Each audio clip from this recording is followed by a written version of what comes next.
এবার clinical establishment act ভঙ্গের অভিযোগে একসঙ্গে 93 জন চিকিৎসককে শোকজ করল পশ্চিমবঙ্গ স্বাস্থ্য দপ্তর। এই ঘটনায় তুমুল বিতর্ক ছড়িয়েছে। বিরোধীদের দাবি আরজিকর কাণ্ডের প্রতিবাদ করাতেই এই পদক্ষেপ নিয়েছে রাজ্য স্বাস্থ্য দপ্তর। যদিও তৃণমূলের দাবি কোন আইনে কি আছে সেটা চিকিৎসকরা ভালোই জানেন, নিয়ম ভাঙলে শোকজ করাটাই স্বাভাবিক।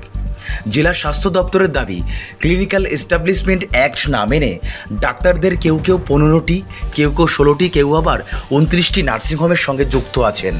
স্বাস্থ্য দপ্তরের পোর্টালে এই তথ্য উঠে এসেছে। এরপরেই সংশ্লিষ্টদের নোটিশ পাঠানো হয়েছে।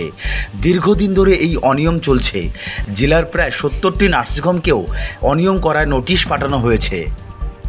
এদিকে এ প্রসঙ্গে আইএমএ তমলুক শাখার সম্পাদক কল্যাণময় বসু বলেন, আইএমএ থেকে আমরা জানতে পেরেছি একসঙ্গে 93 জন চিকিৎসককে নোটিশ ধরানো হয়েছে। আরজিকর হাসপাতালের আন্দোলনে সকলে যুক্ত হয়েছেন। তাহলে জেলা স্বাস্থ্য দপ্তর ডাক্তারদেরকে কেন নোটিশ পাঠিয়েছে? তাছাড়া নিয়ম ভাঙলে প্রথমেই সাবধান করতে হতো। বিষয়টি খতিয়ে দেখা হচ্ছে।